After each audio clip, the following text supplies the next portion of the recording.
mereka melakukan sesuatu untuk para petani. Di sini petani perempuan dan juga petani muda, dan nanti akan dibahas bagaimana sih yang dilakukan di sana best practice-nya, dan pastinya ada Bapak Ibu yang dari Padang Pariaman, pemerintah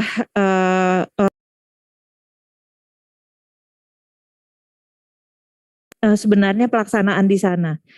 Nah, jadi kita akan membahas mengenai hal tersebut, tapi karena kita sedikit nih Bapak Ibu ya, kayaknya nggak seru kalau kita nggak kenalan ya.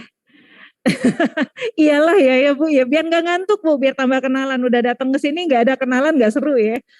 Jadi mungkin saya akan mulai dari meja sini dulu Bapak Ibu.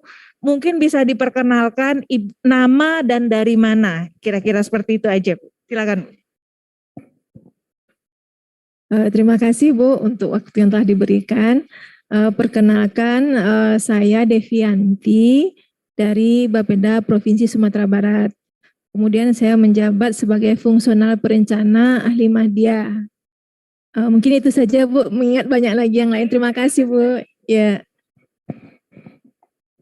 Assalamualaikum warahmatullahi wabarakatuh. Perkenalkan, nama saya Lucy Dewiana. Saya dari Bapeda Kabupaten Pasaman. Fungsional perencana muda juga. Di sana belum ada ininya ya? Belum ada. Silakan biar kita pada kenalan. Di sini artinya yang banyak dari Bapeda ya, tapi beda-beda daerah. Iya baik, terima kasih. Assalamualaikum warahmatullahi wabarakatuh.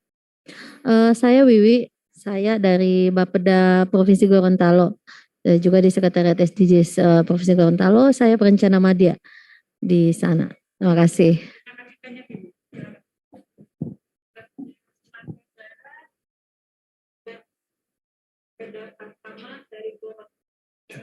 Selamat siang Bapak Ibu semua, salam sejahtera untuk kita semua. Nama saya Yoakim Asi, berasal dari NTT, khususnya saya di konsultan GFA GIZ sebagai pendamping Bapeda Provinsi Nusa Tenggara Timur. Terima kasih.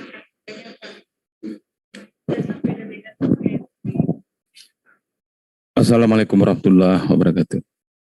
Saya Eko Erlambang dari PMD Provinsi Sumatera Barat.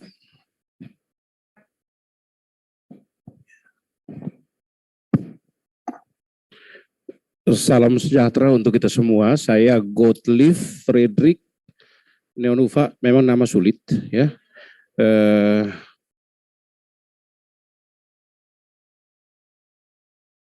Arta Wacana Kupang.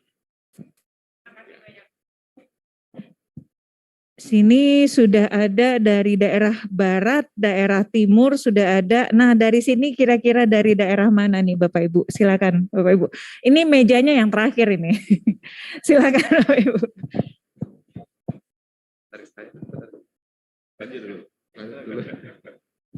Baik, selamat siang. Perkenalkan, nama saya Rian Renzanu. Saya dari Bapeda Provinsi NTT. Kebetulan bergabung dengan Bapak Ibu dari tuan rumah dari dari kasih tahu ya. Baik, terima kasih Bu ya. Perkenalkan, Assalamualaikum warahmatullahi wabarakatuh. Nama saya Harmatati dari Kecamatan Lubuk Alung, dari kantor Kecamatan Lubuk Alung. Ya, Padang Pariaman. Oke, Assalamualaikum warahmatullahi wabarakatuh. Nama Embri Nurman dari Kecamatan Belakan Tapakis, Kabupaten Padang Pariaman. Saya buka maskernya sedikit Bu. Iya biar ingat supaya nampak nih semuanya. Assalamualaikum warahmatullahi wabarakatuh. Dan salam sejahtera bagi kita semua. Selamat siang. Perkenalkan, nama saya Yulta Fitri, panggilannya Uun. Saya dari Dinas Sosial Pemberdayaan Perempuan dan Perlindungan Anak, tepatnya di bidang pemberdayaan perempuan, Kabupaten Padang Pariaman. Ya. Ini anggota saya juga nih dari apa? Dari Padang Pariaman juga, dari pemberdayaan perempuan.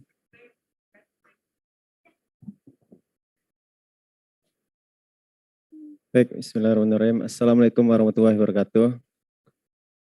Perkenalkan Bapak Ibu semua, mungkin saya di sini yang paling muda Pak Ibu ya. Nama saya Puja Lugat Dewantara, bisa dipanggil Puja. Mungkin hanya itu dapat saya sampaikan. Terima kasih. Silakan dilanjutkan dari sini, Bu. Assalamualaikum warahmatullahi wabarakatuh. Nama saya Firti Rasmita. Saya dari Kamang TV yang mereply kegiatan ini. Di Kamang itu di Bukit Tinggi, 11 km lebih dari Bukit Tinggi. Jadi sebuah dusun jorong yang masih nagari yang indah kalau Bapak-bapak bisa ke sana nanti. Makasih. Assalamualaikum warahmatullahi wabarakatuh.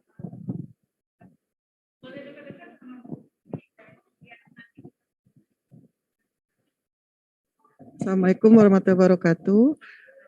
Nama saya Lingga, saya dari konsultan GFA GIZ, kebetulan untuk bidang knowledge management. Terima kasih. Baik, Assalamualaikum warahmatullahi wabarakatuh. Selamat siang Bapak Ibu semuanya. Kebetulan saya juga dari Kamang TV. Dari tadi itu Ibu Direktur Kamang TV, itu saya dari Sekjen Kamang TV. Acara kita ini live Pak, jadi bisa dilihat di YouTube Kamang TV, ketika Kamang TV live dari pagi sampai sekarang. Ini forum kita masuk di live Pak. Terima kasih. Assalamualaikum warahmatullahi wabarakatuh. Berarti Bapak Ibu boleh dada-dada ya, kelihatan nanti di Kamang TV.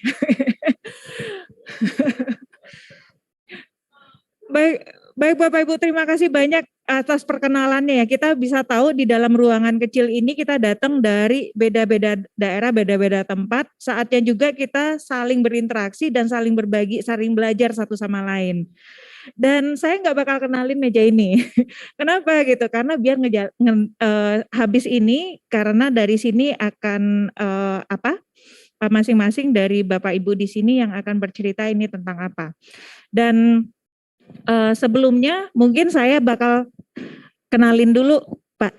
Saya kelupaan Pak. Silakan Pak. Perkenalannya dulu. Katanya tidak mau perkenalan. Ya, selamat siang Bapak Ibu sekalian. Nama saya Marvel.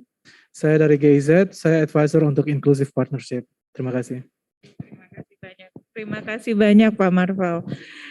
Nah, kita udah kenalan semua di sini dan yang pastinya saya malah lupa kenalin nama ya. Saya Desi yang menjadi moderator dari Bapak Ibu di sini. Dan pada setelah kita kenalan semua, kita akan mencoba membuat acara ini. Kita akan banyak nanti. Kita akan coba selama 10 menit masing-masing dari narasumber akan menyampaikan tentang apa yang dilakukan selama ini. Setelah 10 menit itu kita akan membuka sesinya lebih banyak kepada interaksi dengan Bapak Ibu. Pada tujuannya agar kita banyak mengeksplorasi informasi dan sesuai dengan apa yang ingin Bapak Ibu pelajari dari para narasumber. Nah, jadi di sini saya akan mulai dulu. Bapak Ibu, kita akan bagi sesi kita menjadi 3 bagian, Bapak Ibu. Yang pertama adalah yaitu narasumber akan melakukan pemaparan atas materi pada hari ini, dan kemudian masing-masing narasumber akan memaparkan selama 10 menit. Setelah itu kita akan buka sesi interaksi tanya jawab dengan Bapak Ibu. Bapak Ibu silakan nanti menggali informasi lebih banyak dari para narasumber. Di sini saya akan setiap sesinya akan membagi pertanyaan atas 3 pertanyaan yang nanti akan dijawab oleh para narasumber. Jadi silakan Bapak Ibu memanfaatkan nanti sesi interaksi tadi untuk mau bertanya lebih banyak dan belajar lebih banyak dari apa yang sudah dilakukan oleh para narasumber. Untuk itu saya akan memberikan waktu kepada Ibu Ramadhaniati. Beliau adalah Direktur Eksekutif dari Lembaga Pengkajian dan Pemberdayaan Masyarakat LP2M. Dan beliau dari apa yang inisiatif yang dilakukan oleh beliau itu menyasar kepada SDGs 2, 5, dan 8. Tapi bagaimana itu kita akan serahkan kepada waktu dan tempat kepada Ibu Ramadhaniati. Dan silakan kepada Ibu untuk memaparkan materinya dan kita akan berikan waktu selama lebih kurang 10 menit. Terima kasih banyak. Silakan. Terima kasih. Sebelumnya saya minta diputaran video ekonomi hijau karena yang diputar di gedung besar tadi, gedung besar.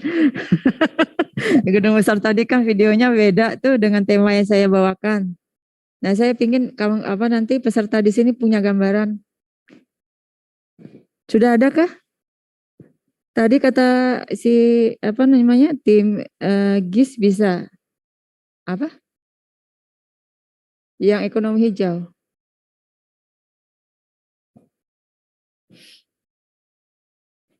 Belum ada ya? Baiklah, soalnya kasihan karena sebenarnya itu video sengaja dibuat gitu. Sayang kalau tidak diputar di sini karena pelaku-pelakunya juga ada beberapa di sini gitu. Mungkin sambil berjalan aja ya. Saya tadi ada kirim pakai WeTransfer itu udah beberapa hari yang lalu, tapi itu masih bisa diakses selama 7 hari ya karena dia gratis. Karena size-nya besar. Nah itu jadi saya mulai aja. Saya membelakangi tidak enak pula ya. Nah ya terima kasih sekali lagi. Sangat senang bertemu Ibu Bapak di sini. Saya tidak akan banyak nanti kebanyakan. Iya, mungkin slide-nya di ini ya. Jadi nama tema dari inisiatif kami itu adalah inisiatif ekonomi hijau melalui peningkatan peran perempuan dan bukan ini punya Krisna, bukan punya saya. Nggak ada ya punya saya ya? Oh, sini saya ini aja ya. Saya sih bisa kirim kali ya ke ini ya. Sih bisa kirim ke mereka salah satunya.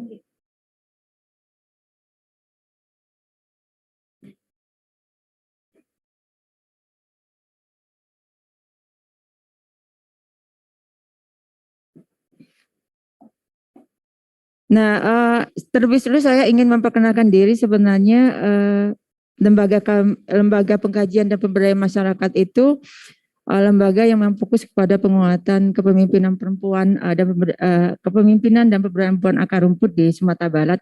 Sebenarnya skala kami itu nasional, tapi kami masih bekerja di wilayah Sumbar gitu.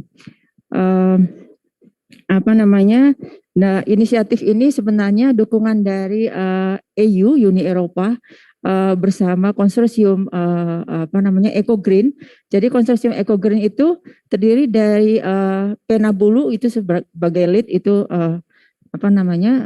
NGO nasional, kemudian juga dari KPSHK, ICCO, Konsil LSM Indonesia gitu. Jadi LP2M ini salah satu anggota Konsil LSM Indonesia yang merupakan pelaksana dari program inisiatif ekonomi hijau ini di Kabupaten Padang Pariaman. Nah gitu ya. Nanti karena ada videonya nanti yang bicara-bicara soal konsil-konsil. Nah itu maksudnya begitu. Jadi inisiatif ini sebenarnya berlatar belakang karena kami melihat bahwa konsorsium ini melihat bahwa kemiskinan di pedesaan itu semakin tinggi, kemudian pengangguran juga semakin tinggi, dan urbanisasi juga itu akan semakin tinggi gitu ya. Tapi di sisi lain sebenarnya ada potensi-potensi sebenarnya yang belum dikembangkan gitu. Misalnya perempuan petani dan sama anak-anak muda gitu ya. Karena anak-anak muda ini dia tidak kerasan hidup di desa. Karena menganggap sektor pertanian itu tidaklah hal yang menarik gitu ya, tidak menarik. Kemudian mereka banyak yang bekerja di luar desa mereka gitu. Nah, kemudian di sisi lain sebenarnya dari rantai pertanian itu sendiri sebenarnya itu masih banyak didominasi oleh laki-laki. Makanya sebenarnya peran perempuan gitu ya itu sangat penting di sini. karena sebenarnya perempuan dan anak-anak muda tadi sebenarnya termasuk kelompok rentan ya, yang selama ini di pembangunan, di seluruh tahap pembangunan itu bukan sedikit lagi, banyak ketinggalan gitu. Nah itu latar belakangnya gitu. Nah inisiatifnya di samping itu sebenarnya kami melihat bahwa sebenarnya pemerintah itu sudah melakukan upaya-upaya terkait dengan ekonomi hijau di sektor pertanian berkelanjutan, tapi itu sangat terbatas gitu ya. Nah kami melihat, tapi di sisi lain sebenarnya banyak para pihak sebenarnya yang bisa dikonsolidasikan agar terbangun kerjasama dan sinergi gitu ya. Makanya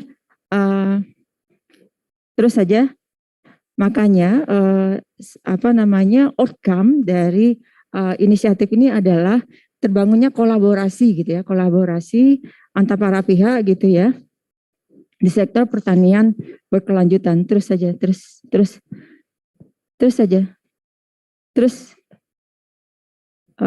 itu gitu ya,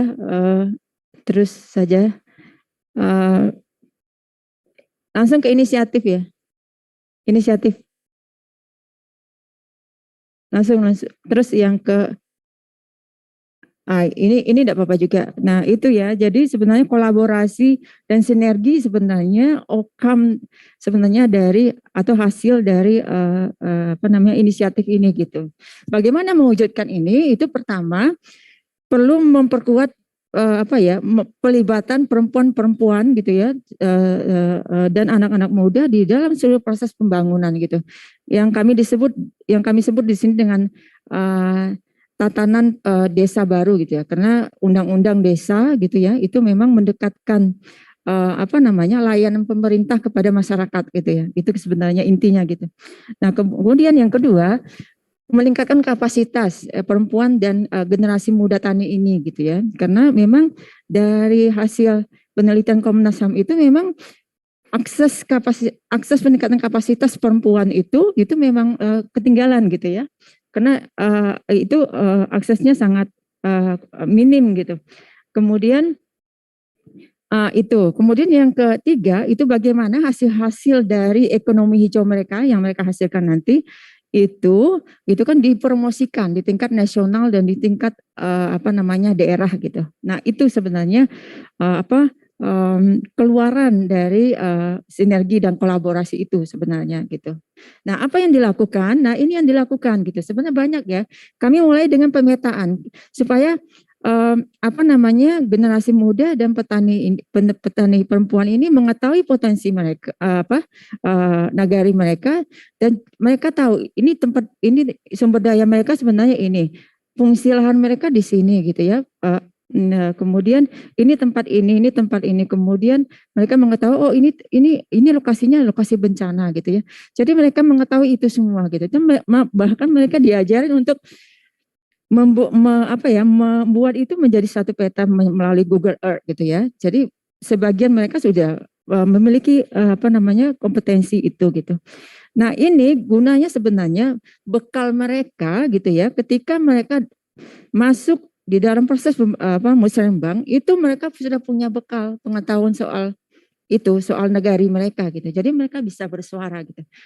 Jadi sebenarnya program ini bukan hanya sebenarnya membuat mereka memiliki ekonomi hijau gitu yang mengurangi dengan input yang mengurangi emisi rumah kaca gitu kan, tapi sebenarnya juga mereka aktif gitu ya dalam proses-proses pengambilan keputusan di tingkat negara mereka gitu. Jadi mereka didorong untuk itu sebenarnya, karena maka itu mereka diberi bekal untuk pemetaan supaya mereka mengetahui potensi negara mereka gitu ya.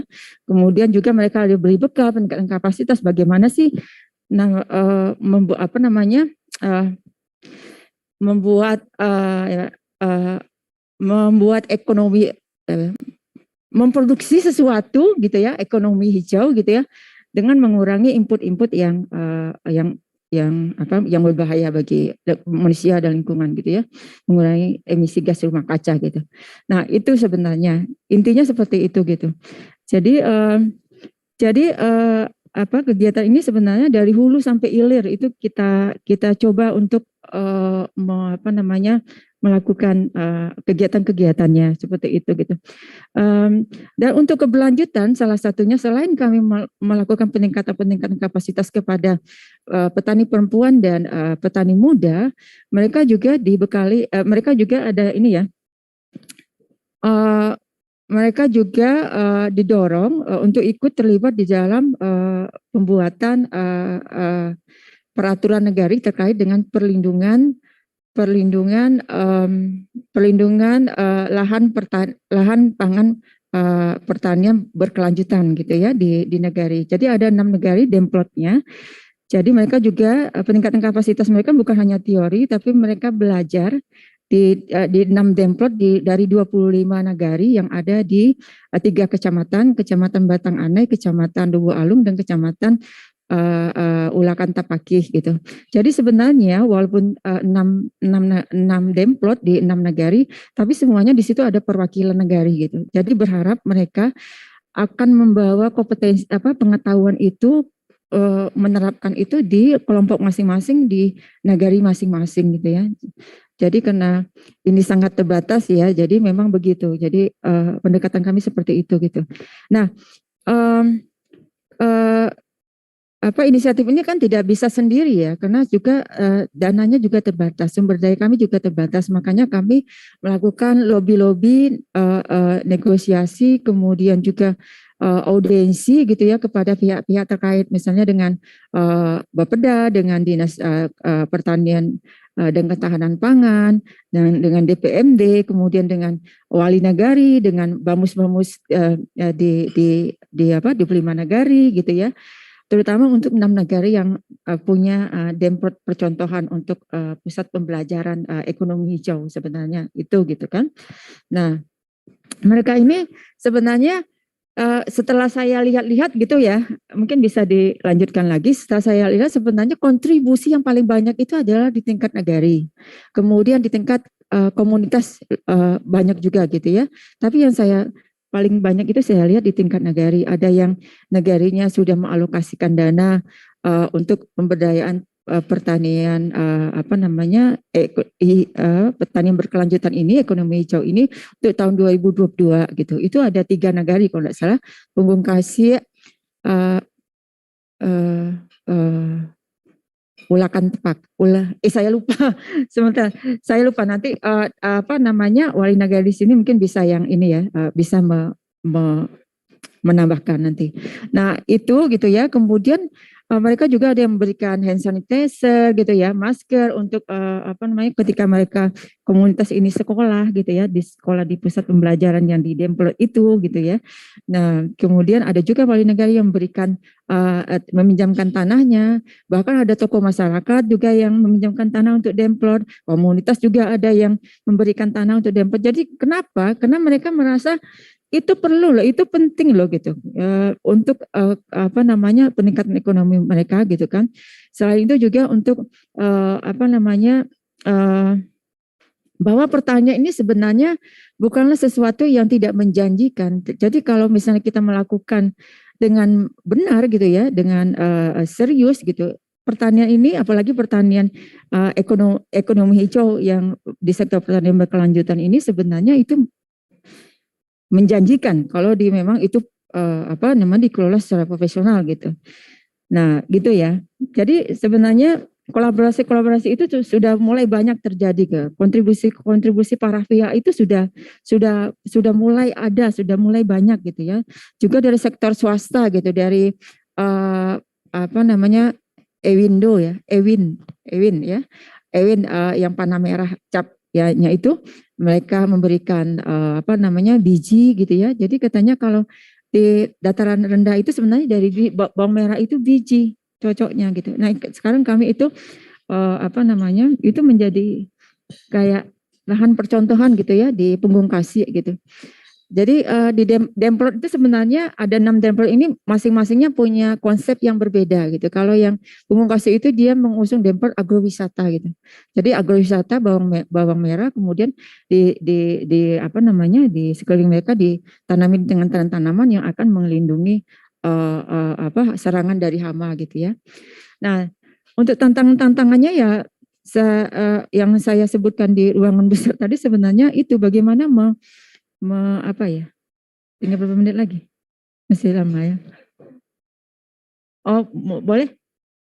Iya, sebentar lagi ini habis ya. Jadi tantangannya itu gitu ya, bagaimana memelihara antusias, kemudian apa namanya, menumbuhkan lebih banyak gitu ya petani-petani muda gitu ya, kemudian petani-petani perempuan yang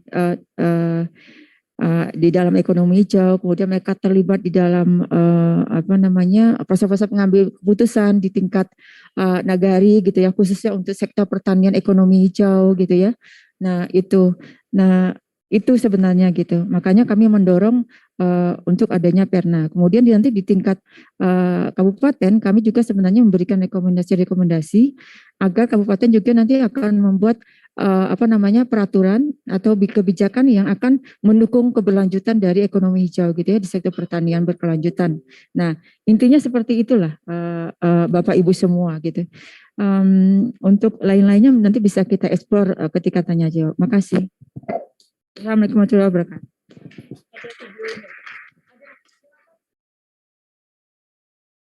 Ada videonya. Terima kasih banyak.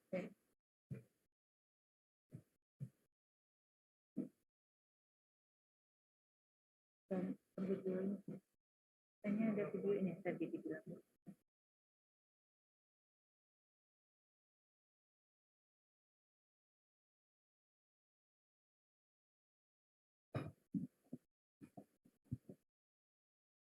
Itu ya.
nilai kepada kelompok petani perempuan dan petani muda agar lebih mencintai lingkungan, menerapkan pertanian yang ramah lingkungan dan inovatif serta menjanjikan. Kelompok petani perempuan dan petani muda diberikan pelatihan terkait ekonomi hijau yang bertujuan agar kelompok tersebut dapat meningkatkan produktivitas pertanian mereka. Sebagai pusat pembelajaran, disepakati 6 nagari sebagai demplot percontohan di 3 kecamatan. Lokasi demplot memiliki konsep yang berbeda sesuai dengan kebutuhan dan potensi yang dimiliki. Kegiatan belajar di lokasi demplot bertujuan agar setiap kelompok setelah dibekali ilmu dan praktik-praktik pertanian yang ramah lingkungan mempunyai pemahaman yang lebih tentang pentingnya melakukan pertanian yang sehat bagi manusia dan berdampak baik untuk pertanian berkelanjutan. Pemasaran produk kelompok didukung oleh pihak kecamatan dengan menjadikan produk VCO sebagai highlight di galeri kecamatan. Dukungan di atas merupakan wujud untuk kolaborasi dalam meningkatkan peran dan posisi petani perempuan dan petani muda yang berkontribusi untuk mewujudkan SDGs 2, SDGs 5, dan SDGs 8.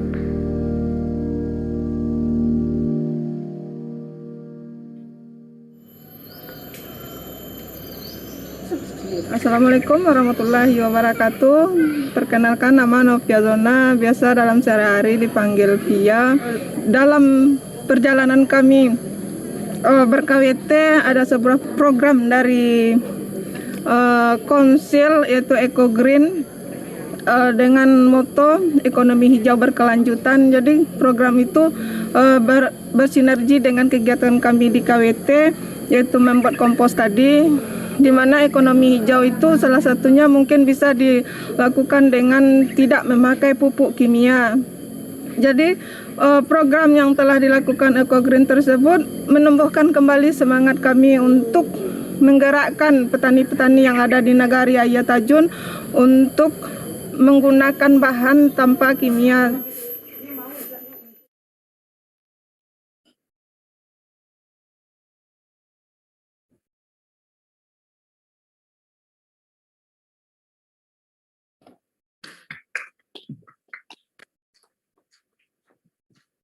Terima kasih banyak Ibu Ramadian dan Yati atas paparannya, dan ditutup tadi dirangkum ya paparannya dengan sebuah video yang bisa memperlihatkan kepada Bapak Ibu apa yang disampaikan tadi, paparan tadi, dan juga langsung tadi ada pelakunya yang bercerita tentang apa yang mereka dapatkan melalui program ini.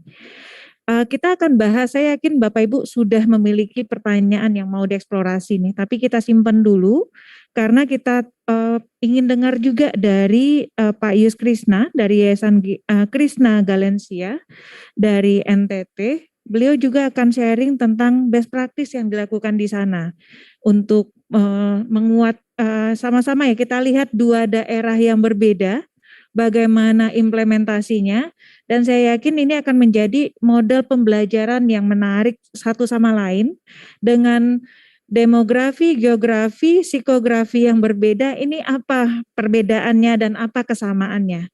Baik, waktu dan tempat saya serahkan kepada Pak Yus Krishna. Silakan Pak.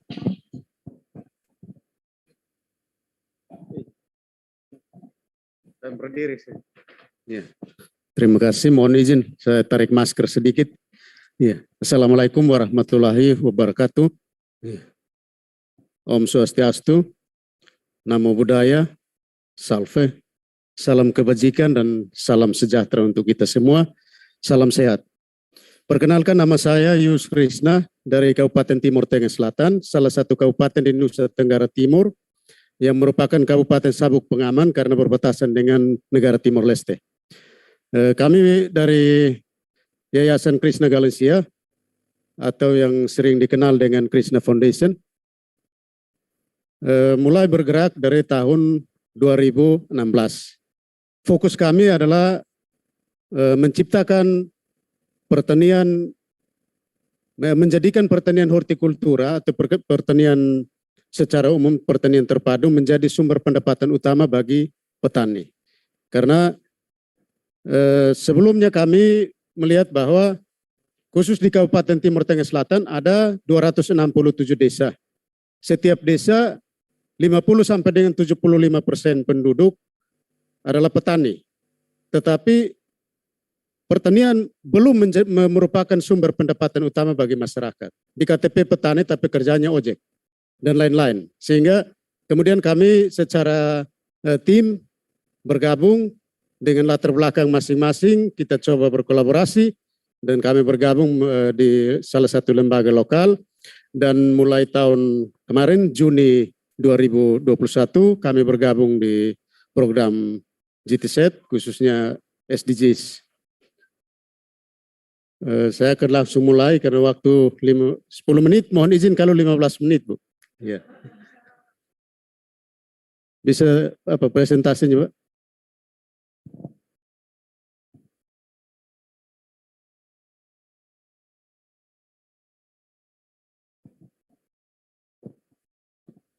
Baik, terima kasih. Yang akan kami presentasikan saat ini atau kami share, minta maaf, kami akan menyampaikan apa yang sudah kami lakukan di Kabupaten Timur Tengah Selatan. Tidak berarti kami sudah melakukan yang terbaik karena tujuan kita adalah saling belajar. Terima kasih dari tadi kita mulai dari pagi banyak hal yang sudah kami pelajari, kami ambil dan kami akan coba menyampaikan sehingga kemudian apa yang kami lakukan yang masih kurang dengan senang hati untuk kami mendapat masukan dari Bapak Ibu semua, dari Dinas, Badan, dan SKPD yang hadir baik dari provinsi, kabupaten maupun dari kecamatan yang hadir saat ini. Kami sangat berharap untuk memberi kami masukan-masukan untuk perbaikan demi mencapai tujuan pembangunan berkelanjutan. Di sini kami akan coba menjelaskan atau menyampaikan apa yang sudah kami lakukan dalam siklus multi-stakeholder partnership atau kerjasama multi pihak untuk melokalkan tujuan pembangunan berkelanjutan melalui topik pertanian berkelanjutan di Kabupaten Timur Tengah Selatan, Provinsi Nusa Tenggara Timur. Kami mengambil atau kerjasama dengan GIZ ini, kami mengambil topik pertanian berkelanjutan karena bagi kami pertanian merupakan ibu dari segala pembangunan. Dan kontribusi dari kegiatan pertanian berkontribusi untuk tujuan 1, tujuan 2, tujuan 3, tujuan 4, tujuan 5, tujuan 8, dan tujuan 15. Itu yang kami lakukan. Lanjut. Ya, yang pertama pada siklus itu adalah ini manajemen menjelajahi dan itu bisa diturunkan Bu. Tertutup Bu. Atasnya tertutup. Tidak apa-apa. Oh ya. Oke. Di situ kita dalam bahasa Indonesia menjelajahi dan melakukan terlibat. Jadi kita menjelajahi dan terlibat. Itu di dalam menjelajahi dan terlibat pada siklus pertama, itu ada salah satu item yaitu membangun wadah untuk perubahan. Nah, dalam membangun wadah untuk perubahan, kegiatan yang kami lakukan yang pertama adalah memastikan center SDGs di tingkat kabupaten ada dan berfungsi dan membangun kerjasama dengan sentral SDGs di UKW Kupang, dalam hal ini di tingkat provinsi. Kemudian kami memastikan wadah kerjasama multi pihak yang tersedia di kabupaten, khususnya di TTS itu ada Sekber atau Sekretariat Bersama yang ada di Bapeda. Sekretariat Bersama itu berkumpulnya para pelaku baik swasta maupun pemerintah yang tergabung dalam Sekretariat Bersama yang dimonitor oleh Bapeda Kabupaten Timur Tengah Selatan. Kemudian kami memastikan OPD kunci sebagai pelaku pertanian utama yang bekerja di kabupaten. Jadi OPD kunci itu kita identifikasi dulu OPD yang mana yang relevan dengan ini, karena kita tahu bahwa untuk bekerja sama dengan pemerintah kita harus sesuai dengan tupoksi regulasi dan tata kelola yang ada, karena kalau kita salah masuk kemudian kita beranggapan bahwa pemerintah tidak mendukung, bukan tidak mendukung tapi memang kita salah masuk, sehingga kita coba melakukan pemetaan dulu OPD kunci yang harus kita ini sehingga tupoksinya memang nyantol dengan kegiatan kita. Kemudian kita menyatukan persepsi dan arah kegiatan bersama para pihak, yaitu door to door. Jadi kita mulai dulu karena kita tahu bahwa melakukan pertemuan seperti ini juga butuh biaya. Oleh karena itu kami melakukan pendekatan door to door dan di situ kita bisa diskusi secara nyaman, lebih transparan, lebih nyambung. Kemudian kita kemas dalam sesuatu yang bisa menghasilkan dokumen. Kemudian legal standing. Setelah kita melakukan pemetaan yang ada, kita sudah tahu OPD kunci itu yang mana, kemudian kita coba cocokkan. Kalau begitu, goal kita untuk misalnya SDG 1, itu targetnya apa, indikator berapa, itu sudah harus kita pilih. Kita tidak mungkin membawa sesuatu yang penuh yang 160 sekian target dengan 200 sekian indikator, kita bawa semua ke dinas, antar suruh dinas yang pilih. Itu kan tidak mungkin. Anda kerja apa, kita kerja apa, tujuan berapa, indikator yang mana, sehingga kemudian dinas penganggarannya atau pengalokasian anggaran itu nyantol dengan bahasa kegiatannya atau judul kegiatannya itu betul-betul nyantol. Karena kita tahu bahwa pemerintah walaupun ada anggaran, tetapi kalau judulnya salah, tidak sesuai dengan itu pun tidak mungkin bisa diakomodir. Sehingga kita harus sedikit ekstra di situ. Kemudian legal standingnya kita membuat nota kesepahaman bersama dengan Pemda, dalam hal ini Bupati.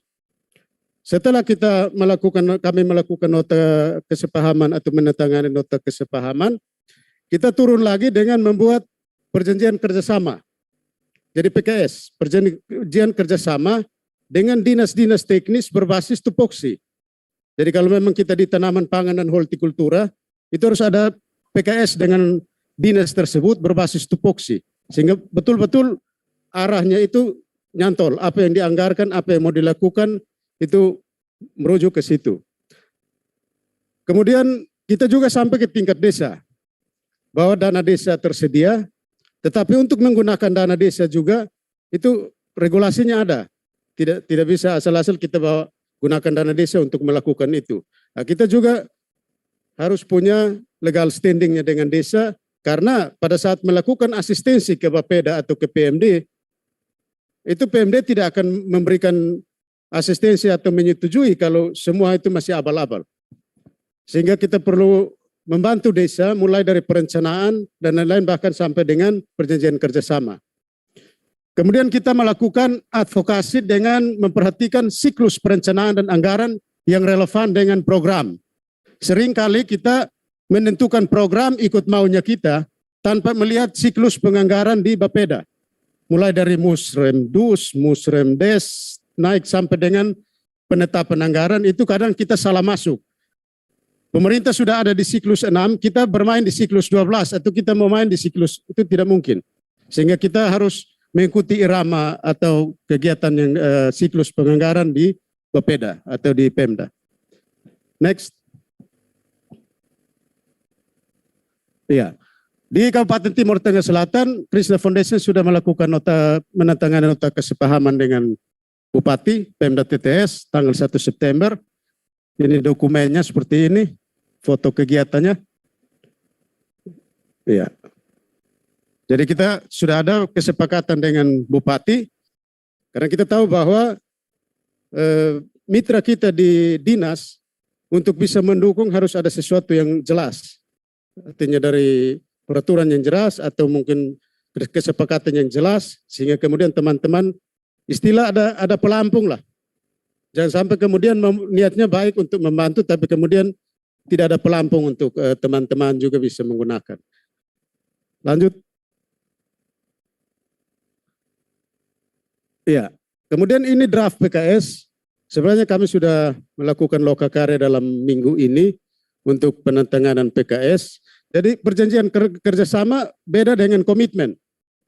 Kalau komitmen itu para pihak yang kita akan kumpul, kemudian kita sepakat untuk bekerja sama, itu kita berkomitmen bahwa oke, kita akan lakukan, tapi komitmen tidak bisa dipakai untuk dinas melakukan sesuatu berdasarkan hanya komitmen. Dinas hanya bisa, pemerintah hanya akan bisa membantu kalau ada nota kesepahaman dan ada PKS. Karena itu regulasi dan tata kelolanya seperti itu. Nota kesepakatan itu kesepakatan para pihak bahwa kita akan melakukan sesuatu. Nah ini draftnya, ini PKS dengan SKPD. Jadi kalau dalam pemetaan SKPD atau OPD, bahwa kita ada 5 OPD yang merupakan OPD kunci, kita harus punya 5 PKS juga. Masing-masing OPD dengan perjanjian kerjasamanya sendiri. Next. Kemudian kita membuat gebrakan. Setelah dokumen ini kita sudah ada regulasinya, sudah ada, gebrakan yang akan kita buat itu kita menempatkan inovasi utama untuk gebrakan. Khusus di Kabupaten TTS, inovasi dari Bapeda Kabupaten Timur Tengah Selatan yaitu Taskin Pemandu. Pengentasan kemiskinan terpadu 4 strata, itu inovasi dari Bapeda. Kebetulan kegiatan kami adalah kegiatan pertanian berkelanjutan, kita harus lihat inovasi apa yang memang ditargetkan oleh pemerintah atau yang mau dilakukan di pemerintah sehingga kemudian kita searah, jalannya searah. Taskin Pemandu, kemudian ada peraturan Bupati Timur Tengah Selatan nomor 62 tahun 2020 tentang Taskin Pemandu. Harus ada perbub yang juga memberi penguatan untuk kita melakukan kegiatan itu. Kemudian isu strategis meliputi perang melawan stunting dan pengentasan kemiskinan terpadu. Ini isu di Timur Tengah Selatan, mungkin Bapak Mama ikuti di media bahwa Wakil Presiden beberapa minggu kemarin ke NTT dan khususnya Kabupaten Timur Tengah Selatan masuk sebagai zona kemiskinan ekstrim. Nah ini isu yang di mana pemerintah akan genjot ke situ dan kita akan searah dengan pemerintah untuk sama-sama melakukan atau menggenjot kegiatan itu. TTS masuk zona kemiskinan ekstrim di masa pandemi COVID-19. Ini jelas pergumulan pemerintah yang perlu kita kolaborasi untuk sama-sama melakukan sesuatu. Next. Nah, ini kalau kita lihat ini desain Taskin Pemandu yang dibuat oleh Bapeda Kabupaten Timur Tengah Selatan. Di situ 4 strata yaitu ada hortikultura, ada tanaman pangan, ada perkebunan, ada kehutanan, ikan dan ternak. Nah, tugas kita adalah tugas kami dalam kolaborasi multi pihak bagaimana menerjemahkannya di lapangan seperti yang ada di denah.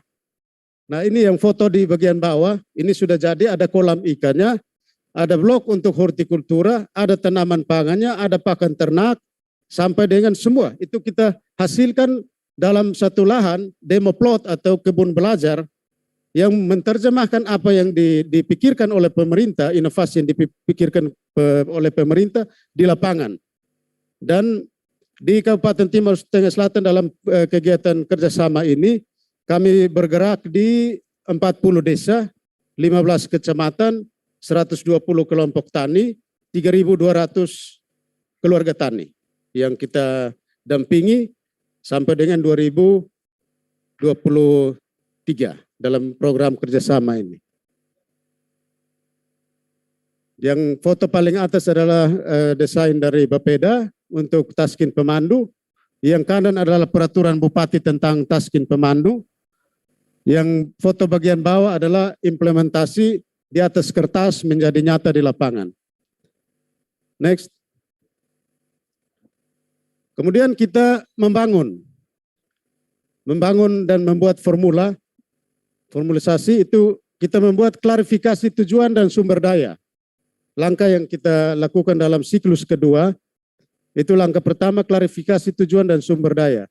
Memastikan advokasi anggaran berbasis siklus perencanaan dan penganggaran di tingkat Pemda. Bahwa siklus penganggaran itu kalau tidak di TTS mungkin di Indonesia sama ada 12 siklus.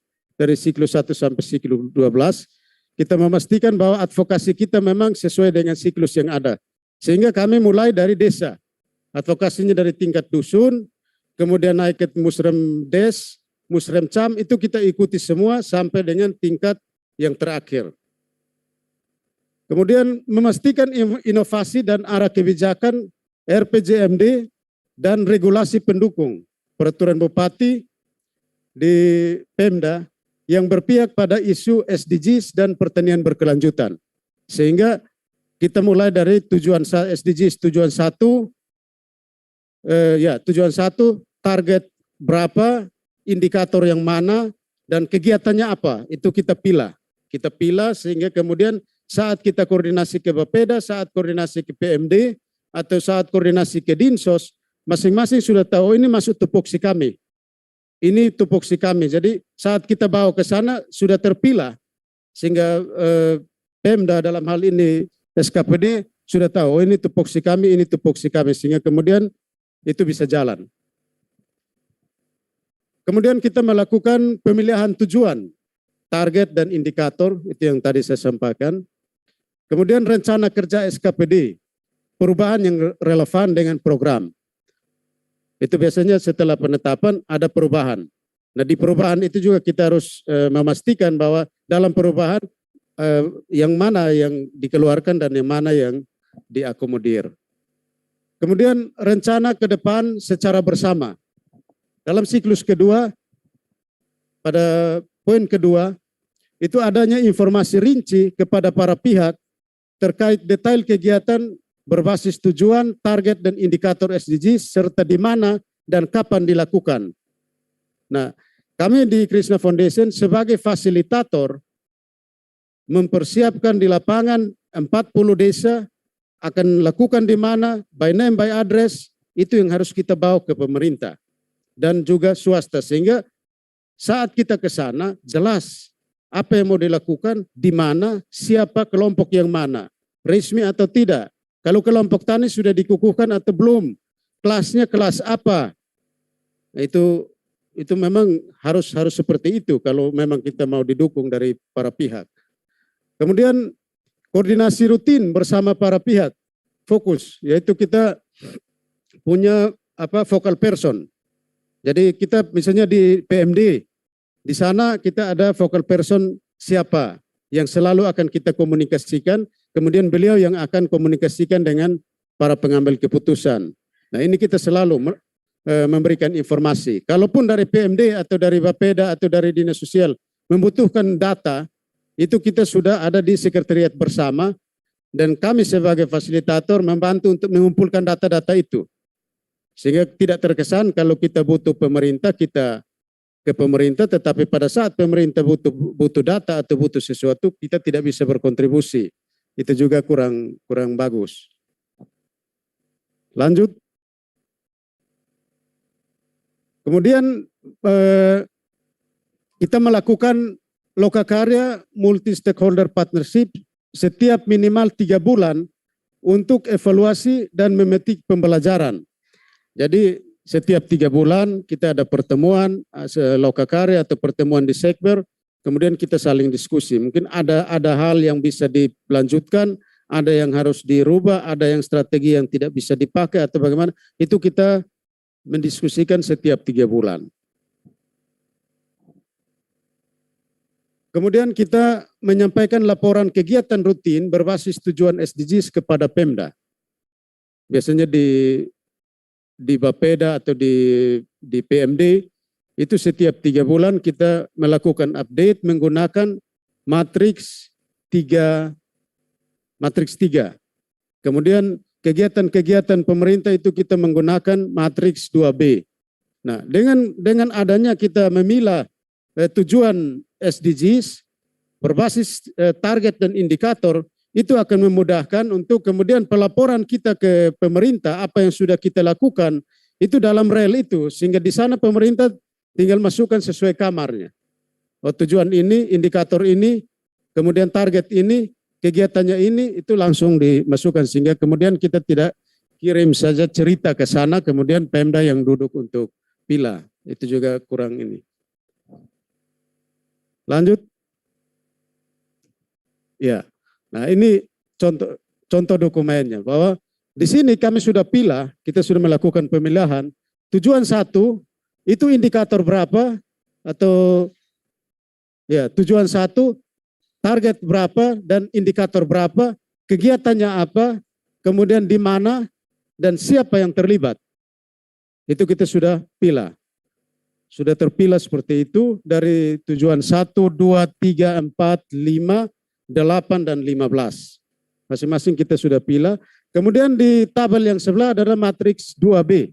Matriks 2B itu isinya kegiatannya apa, kapan, kemudian anggarannya berapa, itu sudah tertuang di matriks 2B dari masing-masing dinas. Masing-masing dinas, sehingga jelas kita tahu kemiskinan ekstrim untuk tujuan ini, indikator ini, target ini, anggaran kegiatannya apa, anggarannya berapa, dan dilakukan di mana. Ya kalau yang kebetulan ada di 40 desa, syukur, tapi walaupun di luar dari 40 desa yang kami dampingi, tapi bahwa kegiatan berbasis SDGs atau penganggarannya sudah dilakukan. Kemudian matriks 3 ini adalah kegiatan swasta. Kegiatan swasta, teman-teman kami yang kami bermain dalam kerjasama multi pihak pun kami kumpulkan dalam tabel 3. Sehingga kemudian laporan rutin 3 bulanan kita kirim ke Pemda, ke Bapeda atau kemana. Itu matriks 2B itu sudah ada di Bapeda. Tapi matriks 3 ini Bapeda butuh. Kontribusi kita dari swasta untuk pemerintah itu apa? Berapa uang, di mana? Itu kita harus masukkan dalam matriks 3 dan kita kirim ke Pemda atau dalam hal ini Bapeda. Lanjut. Kemudian untuk implementasi dan evaluasi. Itu yang pertama kita adanya transparansi dan komunikasi. Kita melakukan identifikasi ulang di tingkat kelompok target untuk mengetahui hubungan sebab akibat. Jadi pada siklus ketiga untuk menentukan program atau kita melakukan kegiatan, itu kami melakukan identifikasi untuk memastikan arah ini sudah benar atau tidak dan dasarnya apa. Itu kami melakukan pendekatan dengan pola PRA, Participatory Rural Appraisal, dan kemudian kita menentukan masalah dan akibat.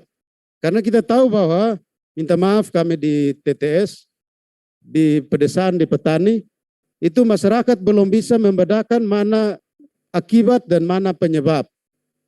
Itu belum bisa. Kadang itu sebenarnya akibat, kelaparan misalnya, kita lapar, sebenarnya itu akibat, bukan penyebab. Penyebab kenapa dilapar itu kita harus lakukan sedikit kajian sehingga kemudian saat diskusi dengan Pemda atau dengan teman-teman yang lain kita sudah bisa menyatakan ini penyebabnya, ini akibatnya. Nah, kemudian kita memaparkan secara bijak dan santun hasil kajian kepada komunitas untuk bersama-sama menentukan prioritas intervensi, kebutuhan dan keinginan. Jadi hasil PRA ini kita akan presentasikan sehingga komunitas atau petani tahu bahwa inilah hasilnya, tetapi kita harus menyampaikan secara santun. Karena kalau bicara tentang kemiskinan, berbicara tentang ekonomi itu sesuatu yang sangat sensitif. Baik dari sisi adat, mungkin agama, dan lain-lain, itu sedikit sensitif sehingga kita harus menyampaikan juga secara santun tetapi terbuka. Dari situ kita akan sama-sama dengan mereka mengetahui bahwa ini kebutuhan, ini keinginan.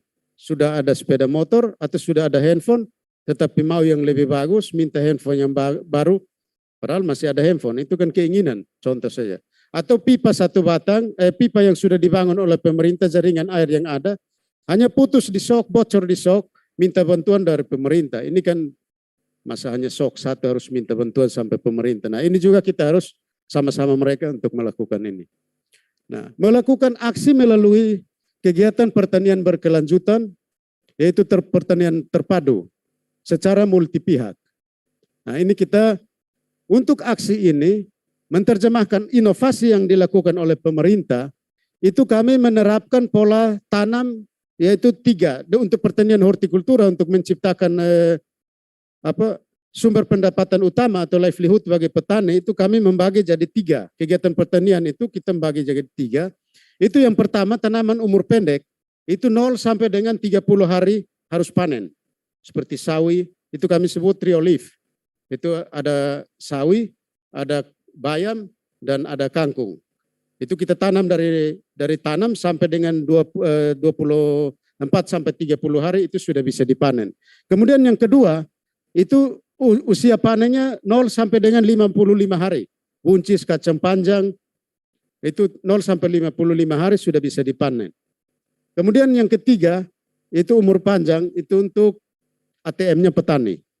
Jadi cabai, tomat, itu 3 bulan baru panen. Karena kalau petani disuruh menanam cabai atau tomat 3 bulan, menunggu 3 bulan sampai dapat hasil, setiap hari kopi gula ambil dari mana.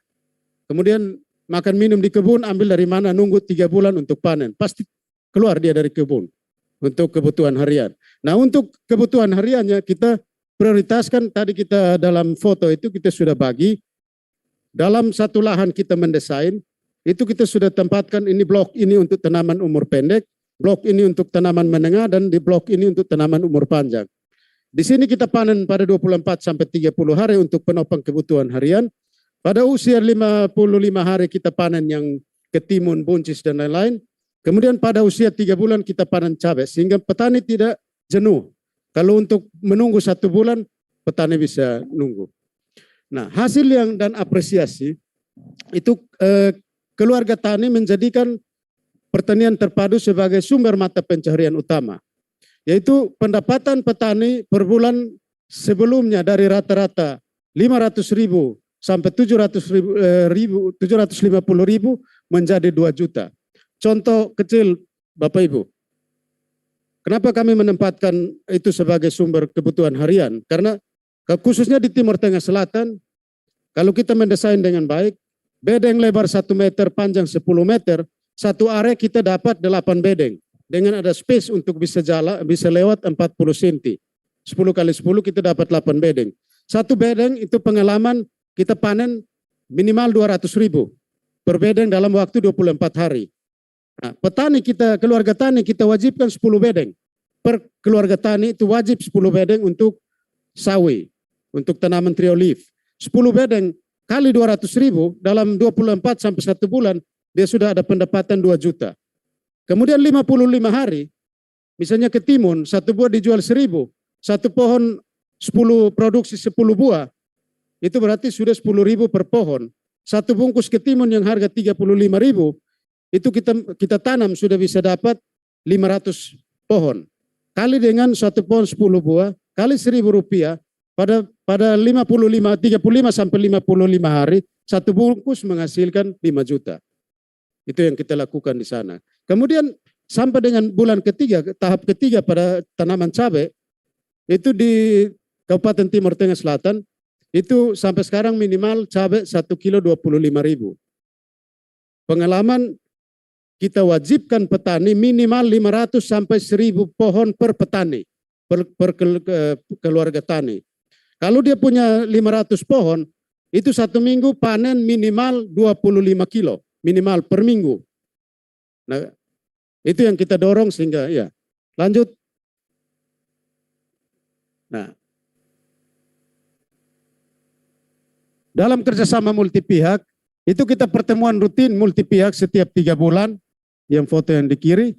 Kemudian dukungan dari TNI. Jadi kita juga bekerja sama dengan semua pihak yang ada. TNI memberikan mobil TNI untuk kami ambil pupuk. Ya, foto yang di situ itu menggunakan mobil TNI untuk angkut pupuk ke petani. Di sana kami bekerja sama juga dengan PT Primaseed, Agroseed, kemudian ada Panamera, ada Nufam. Itu teman-teman kita itu punya CSR, yang mana mereka menyediakan benih-benih sampel untuk petani secara gratis. Itu mereka mendukung dari sisi itu. Kemudian di sini kita melakukan perencanaan bersama di lapangan. Kita mendesain lahan secara bersama-sama, menempatkan secara baik sehingga kemudian masing-masing pihak tahu dinas perikanan intervensi di mana, dinas pertanian di mana, dinas ini di mana, secara multi pihak kita sama-sama. Kemudian di sebelah kanan itu kita juga bekerja sama dengan pihak BRI. Karena petani yang masih kekurangan modal, itu kita konekkan dengan BRI. Di BRI ada program kredit usaha rakyat, tetapi kami minta BRI untuk memberikan yang grace period. Artinya untuk pertanian kita tanam nanti panen baru kita bayar. Jadi yang kerjasama kami dengan BRI di TTS, petani dikasih pinjaman 10 juta, selama 6 bulan dia hanya bayar bunga. 100.000 per bulan selama 6 bulan, setelah bulan ke-7 baru menyetor pokok dan bunga. Sehingga masih ada space 6 bulan untuk dia menanam dan panen. Dan itu jalan. Lanjut. Ya. Silakan. Siap. Ya. Nah, ini dukungan dari Dinas Pertanian memberikan traktor dan mini tiller secara gratis. Kemudian yang di tengah itu dari Dinas Kehutanan dan para pihak kita tanam air di sumber. Goal ke-15 konservasi lingkungan. Dinas Kehutanan memberikan anakan, dari TNI memberikan mobil untuk angkut ke desa. Kemudian secara bersama-sama kita tanam pohon di sumber mata air. Kemudian yang di kanan itu tanaman umur pendek, bayam dan sawi. Kemudian yang di sini tanaman umur menengah. Yang dua ini tanaman umur panjang yaitu tomat dan cabai. Kemudian panen Pak Bupati dan Forkopimda turun untuk memberikan apresiasi dengan cara panen langsung. Lanjut. Ya. Ya, membangun mekanisme pembelajaran yaitu kita melakukan workshop MSP untuk memetik pembelajaran dan pembinaan strategi, kunjungan belajar antar petani, kemudian memperkuat jejaring rantai nilai pertanian maupun akses pasar serta akses informasi iklim, membentuk jejaring pertanian hulu ke hilir. Lanjut. Kemudian kita membangun wadah untuk tahap berikutnya, kita memperkuat sekretariat bersama MSP di tingkat kabupaten, membangun dan memperkenalkan petani dengan sekber, jadi petani harus tahu di mana dia harus mengadu, kemudian memperkuat jejaring pertanian hulu ke hilir, mengalokasikan anggaran desa untuk mendukung kegiatan kelompok tani.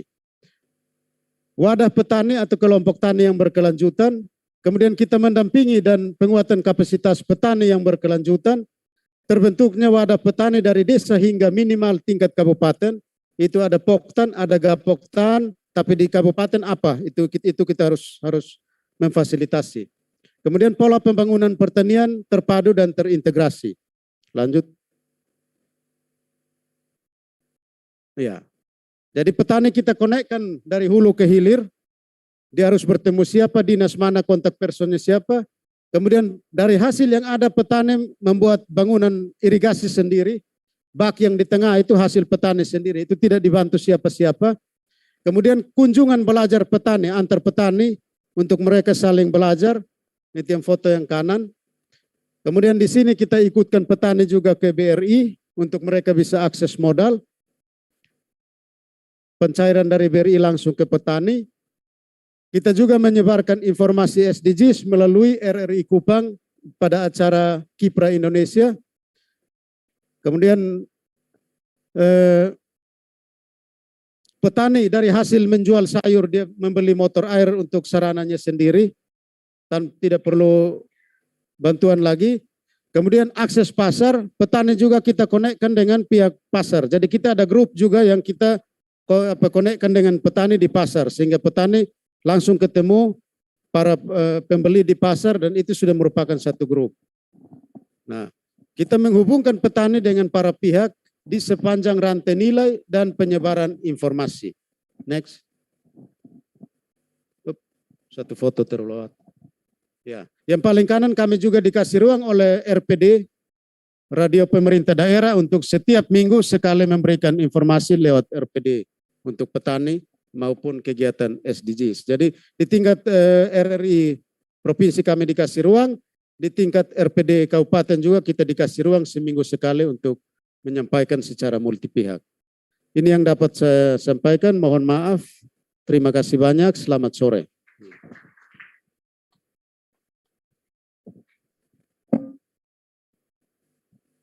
Terima kasih banyak Pak Yus Krisna atas paparannya yang komprehensif ya tadi. Ada dua hal yang berbeda pendekatannya kalau Bapak Ibu perhatikan tadi, bagaimana pendekatan dari yang dilakukan oleh Pak Yus dan yang dilakukan oleh Bu Rama ini berbeda pendekatannya. Di mana kalau dari Pak Yus tadi kita bisa lihat bagaimana beliau ke regulator dulu, kemudian menyamakan persepsi sampai ke indikatornya juga, baru kemudian aksinya. Sementara yang dilakukan Bu Rama adalah jalan sekaligus ya, ke regulatornya juga, kemudian juga langsung melakukan juga mulai pemetaan dan capacity building di masyarakatnya. Nah ini dua pendekatan yang berbeda yang saya rasa ini bisa menjadi bahasan yang menarik. Kenapa pendekatannya seperti itu gitu ya, dan kenapa dan apa bedanya. Nah ini juga kita bisa lihat tadi apa yang dilakukan oleh Bu Rama dan Pak Yus di sini. Mungkin untuk ini saya yakin Bapak Ibu banyak pertanyaan ya di sini untuk menggali informasi lebih banyak. Saya berikan kesempatan kepada Bapak Ibu untuk 3 pertanyaan pertama. Dan nanti kita akan mulai setiap sesinya 3 pertanyaan ya. Silakan dari Bapak Ibu, begitu pertanyaannya sebutkan namanya dan dari mana. Walaupun kita udah kenalan tadi, tapi mungkin pas ada yang kelupaan nanti. Biar diulang lagi nama dan dari mana. Kira-kira gitu. Silakan Bapak Ibu, siapa yang duluan? Ya.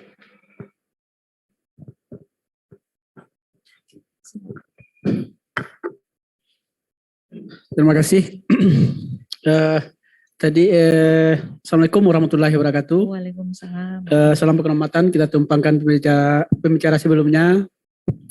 Perkenalkan, nama saya Dodi Marten, Wali Nagari Pungakasia, Kecamatan Lubu Aluang, Kabupaten Padang Pariaman.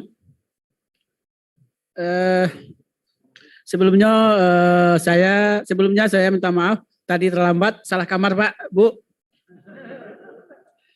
Mungkin dari materi Bapak tadi kami setengah mendapatkannya, tapi kami bisa mengambil sedikit kesimpulan.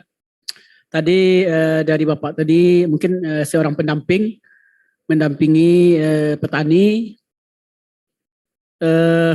Hampir sama kami walaupun wali nagari atau kepala desa juga mendampingi petani. Sedikit kami bercerita. Di sini kami diundang mungkin ke sini lantaran kami dapat program dari EcoGreen, pendampingan dari EcoGreen. Kebetulan salah satunya di nagari kami atau di desa kami ada semacam demplot petani muda binaan dari EcoGreen. Sehingga saya sebagai wali nagari atau kepala desa memfasilitasi petani muda yang dibimbing oleh EcoGreen. Saya sebagai wali nagari memberikan 0,5 hektar lahan untuk adik-adik itu membuat demplot. Perjalanannya sekarang beliau telah menanam cabai, insya Allah awal Desember panen. Mungkin besok beliau juga ada penyemaian pare dan terong juga sudah disemai. Besok beliau akan semacam rapat juga insya Allah akan dihadiri oleh tim EcoGreen. Terus di sini mungkin saya sinkronkan dari Bapak pendamping tadi kalau tidak salah, di sana ada semacam bertani terpadu. Di sana ada ikan, ada sedikit terong, ada sawi atau cabai. Tetapi menurut pengalaman saya Pak, atau pandangan saya, mungkin saya yang salah, menurut saya itu kurang efisien untuk kemajuan pertanian kita, apalagi pemuda-pemudi. Tetapi secara wacana, kelihatannya memang bagus. Itu menurut saya dan pengalaman saya sendiri. Tapi di sini menurut saya kalau petani muda yang dipimpin oleh EcoGreen atau langsung saya juga turun ke lapangan, kalau bisa kelompok tani kita itu atau petani kita itu kita dalam suatu tanaman itu istilahnya ada tanaman muda seperti kacang panjang atau yang muda. Kadang-kadang kita tanam dalam satu areal penyakit yang tanam muda ini akan pindah ke cabai. Karena tanam muda ini ada istilahnya hama hijau itu, ulat hijau itu akan rentan sehingga dia akan pindah ke cabai. Itu pengalaman saya. Sehingga beberapa kali tanam terpadu itu saya buat secara ekonomi tidak menguntungkan. Sehingga baiknya ke depannya saya punya pemikiran petani muda kita itu sekarang saya mengasih tanaman lahan 0,5 hektar itu saya kontrak, saya serahkan kepada petani muda. Sekarang dia telah membibitkan terong untuk 3.000 batang dalam satu lahan, pare 4 kantong dan cabai sekarang sudah 2.000 batang. Istilahnya betul-betul secara ekonomi ada ke depannya. menguntungkan di pengalaman saya daripada sistem pertanian terpadu tadi sedikit-sedikit itu istilah kami itu tanam PKK itu. Kalau di tempat kami itu tanam PKK, tanam pekarangan untuk hasilnya ke depannya tidak menjanjikan. Itu menurut saya petani kita tidak boleh maju menurut saya tuh. Menurut saya kalau saya salah nanti mungkin diperbaiki. Sehingga saya mempunyai inovasi, mempunyai apa namanya? Kalau dapat tiap kelompok itu harus ada semacam pembimbing atau tenaga ahli satu kelompok itu karena petani muda kita, apalagi petani kita ini sangat kurang dengan teknologi pertanian. Dan untuk teknologi yang sederhana aja, mulsa itu kan sudah ada tahun 90-an atau apa. Tapi sampai sekarang petani kita masih belum masih belum mau atau belum tahu apa keuntungan mulsa itu sendiri. Sehingga menurut saya petani muda, khusus petani muda itu, kalau bisa kita dampingi dia bukan 6 bulan aja atau 1 tahun, kapan perlu 2 tahun atau 5 tahun. Satu kelompok itu kita bina sedemikian mungkin, kita beri dia semacam tenaga ahli, mungkin dari Dinas Pertanian atau Nagari. Contohnya kita kan banyak mempunyai dana Nagari. Bisa kita apakah tenaga ahli dari sarjana-sarjana yang ada di negara kita atau gimana kita berdayakan sehingga petani muda kita itu betul-betul menguasai teknologi pertanian itu. Karena menurut saya kenapa barang impor itu masuk dan harga pertanian kita mahal karena petani kita itu memang teknologinya rendah sehingga hasilnya rendah. Itu menurut saya. Wassalamualaikum warahmatullahi wabarakatuh. Waalaikumsalam warahmatullahi wabarakatuh. Terima kasih Pak Martin selaku Wali Nagari dari Lubuk Alung ya, Kabupaten Padang Pariaman. Di sini mungkin saya garis bawahi tadi beliau mengusulkan berdasarkan pengalaman bagaimana kalau nanti di dalam pertaniannya itu tidak menggunakan pertanian terpadu ya, tapi lebih fokus kepada 1 atau 2 komoditi saja di dalam satu lahan. Itu yang pertama. Terus yang kedua beliau juga mengusulkan bagaimana kalau pembimbingannya terhadap petani muda itu lebih panjang waktunya agar mereka lebih menguasai teknologi pertanian gitu. Bisa 2 atau sampai malah beliau mengusulkan 2 sampai 5 tahun seperti itu ya Pak ya. Oke, saya tampung dulu pertanyaan pertama. Ini nanti kedua narasumber sudah bisa mungkin memetakan dulu. Silakan untuk pertanyaan kedua dari Bapak Ibu. Oke, silakan Ibu.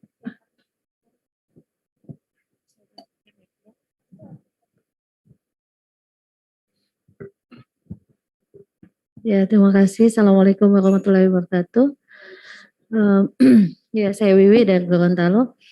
Ya, sangat menarik sekali yang sudah dilakukan oleh Yayasan Krishna dan juga LP2M dari Sumbar. Mungkin sedikit sebelum ke pertanyaan, saya ingin mungkin berbagi sedikit. Kami di Gorontalo juga sebenarnya sudah sejak kurang lebih mungkin 2018 ada program terkait dengan pertanian terintegrasi, integrated farming system begitu namanya. Kita memilih di masing-masing kabupaten itu lokasi. Jadi lokasi yang akan menjadi pertanian terpadu.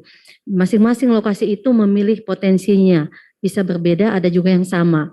Jadi ada yang misalnya jagung sama ternak, ada yang padi sama ternak, seperti itu dilakukan. Akan tetapi setelah kurang lebih 3 tahun dilakukan itu memang belum hasilnya itu belum sesuai dengan tujuan yang sejak awal yang sudah dirumuskan seperti itu.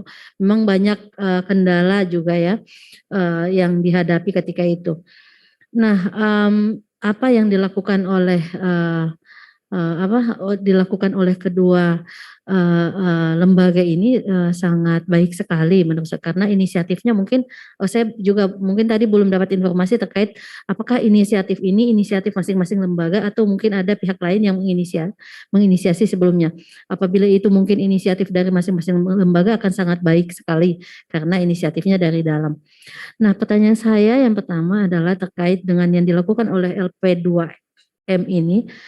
Karena yang menjadi sasarannya adalah perempuan dan pemuda, saya sangat tertarik ketika sasarannya adalah pemuda, karena sebagaimana kita ketahui sekarang ini mungkin jumlah petani itu kebanyakan umurnya itu mungkin sudah lanjut ya Bapak Ibu. Sementara yang pemuda itu mungkin minat untuk bertani itu sudah mulai kurang. Nah, pertanyaan saya bagaimana caranya LP2M itu mengajak gitu, mengajak para pemuda ini sehingga mau untuk menjadi petani, begitu, mau berkontribusi untuk menjadi petani di kegiatan ini. Selanjutnya, bagaimana mungkin untuk kedua lembaga, apa peran pemerintah di dalam kegiatan ini? Kalau di LP2M saya melihat tadi mungkin yang di LP2M sangat ini ya aktif begitu melakukan, sementara mungkin pemerintah begitu kontribusinya apa? Apakah ada begitu? Terus bagaimana yang dilakukan oleh Yayasan Krishna itu memang pemerintah sudah diajak.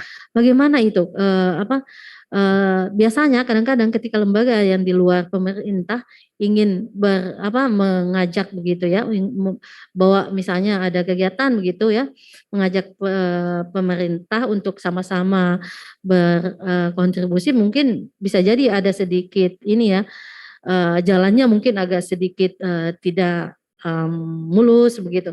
Mungkin ada yang dilakukan sehingga bisa mengajak kedua pihak ini bisa bekerja bersama, seperti apa itu yang sudah dilakukan. Mungkin itu saja dari saya, Bapak Ibu. Terima kasih. Assalamualaikum warahmatullahi wabarakatuh. Terima kasih banyak Ibu Wiwit dari Bapeda Gorontalo ya Ibu ya. Terima kasih banyak. Di sini saya tadi ada sedikit sharing juga bahwa dari tahun 2018 sudah 3 tahun melakukan pertanian terintegrasi ya Bu ya. Yang sekarang memang belum optimal hasilnya. Dan di sini yang mau ditanyakan yang pertama sebenarnya ada keingintahuan dari Bu Wiwit terkait apakah inisiatif ini merupakan gagasan dari masing-masing lembaga, itu yang pertama. Yang kemudian khusus kepada LP2M, Bu Wiwit menanyakan bagaimana caranya ngajak pemuda gitu. Di era sekarang kok mau jadi petani, kira-kira kayak gitu ya Bu ya. Kemudian yang ketiga, langkah sebenarnya pertanyaannya lebih kepada konkretnya apa sih peranan pemerintah di sini, baik di NTT ataupun di Padang Pariaman dalam apa yang dilakukan inisiatif dari kedua lembaga. Kira-kira seperti itu Bu. Baik, terima kasih banyak. Pertanyaannya sudah ditampung. Mungkin satu pertanyaan lagi, silakan Pak. Baik, salam sejahtera untuk kita semua.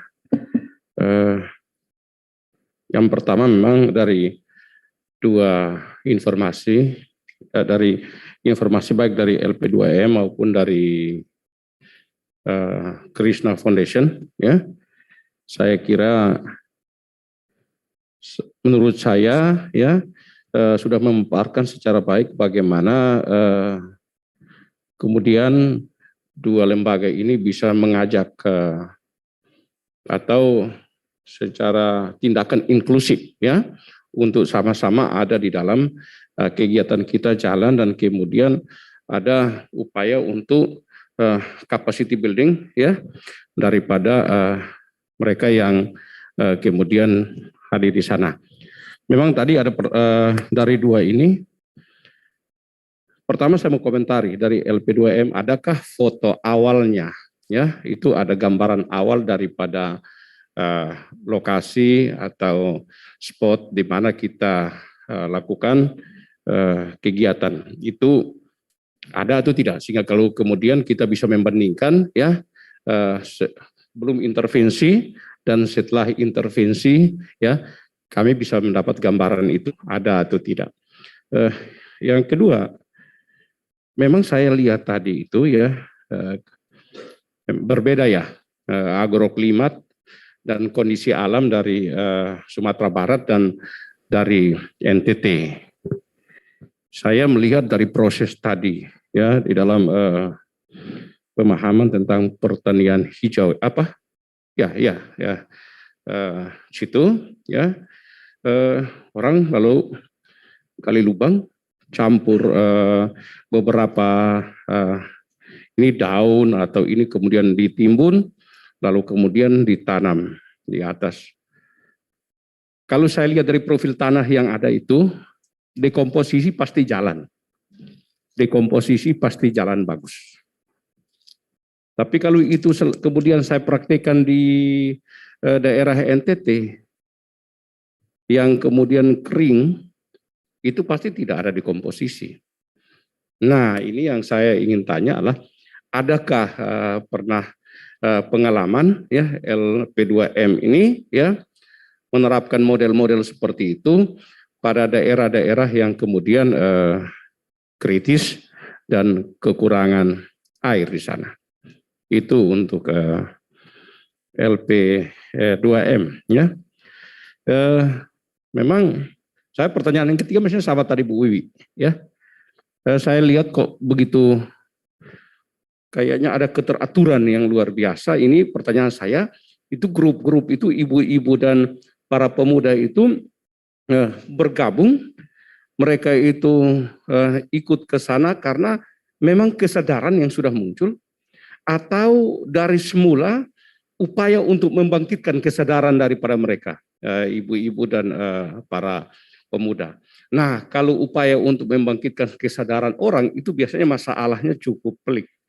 Dan karena itu yang saya ingin tahu bagaimana strategi, ya, bagaimana strategi dari pihak LP2M untuk kemudian mengajak terutama yang kaum muda benar, ya, karena ini zaman milenial dengan ini lalu kita ajak mereka untuk kembali. Ini saya kira satu ini kita mau cari tahu bagaimana cara yang terbaik. Untuk yang dari Krishna Foundation, ya, yang pertama Pak Kris, saya ingin tahu dari tadi penjelasan ini sebetulnya sudah bagus, Pak, sudah melibatkan corak pelibatan itu kalau saya lihat di Sumatera Barat itu kan tadi ibu-ibu dan kaum muda. Kalau stakeholder yang Pak Kris libatkan di NTT malah variatif, cukup kuat. Ada TNI ikut, ada Polri ikut, ada masyarakat yang lain kan ikut di sana. Bagus, ya. Itu bagus untuk itu. Nah, barangkali pertanyaan yang sama, yang pertama, foto awal, ya. Ketika kita ingin untuk melakukan suatu kegiatan di titik itu, ya, kita foto dulu foto awal, ya, sehingga kemudian kita libatkan yang begitu banyak stakeholder untuk ada di situ, lalu kita bisa menunjukkan, oh ini berhasil, ini berhasil. Itu yang pertama. Yang kedua, ada pendampingan untuk 30-an grup, ya, ada 30-an grup. Tentu di lokasi yang beda, karakternya beda. Apakah lalu kemudian yang diimplementasikan, ya, apakah hortikultura yang diimplementasikan, ya, itu homogen pada 30 sekian grup itu, atau implementasi secara selektif, ya, antara satu grup dengan grup yang lain itu berbeda di sana, ya.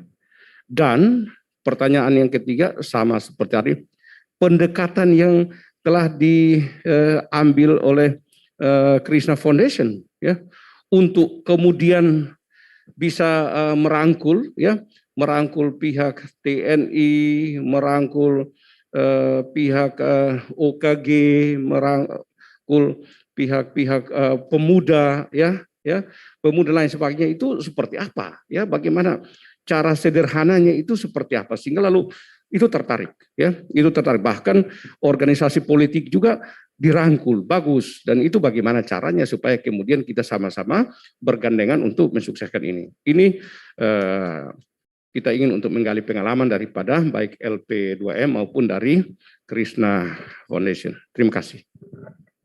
Terima kasih banyak Pak. Pak, mohon maaf saya kelupaan namanya Pak. Ya, saya yang nama sulit tadi itu, Bu. Saya Pak Gottlieb. Pak Gottlieb. Godlief. Oke, Pak Ya, Gottlieb ya.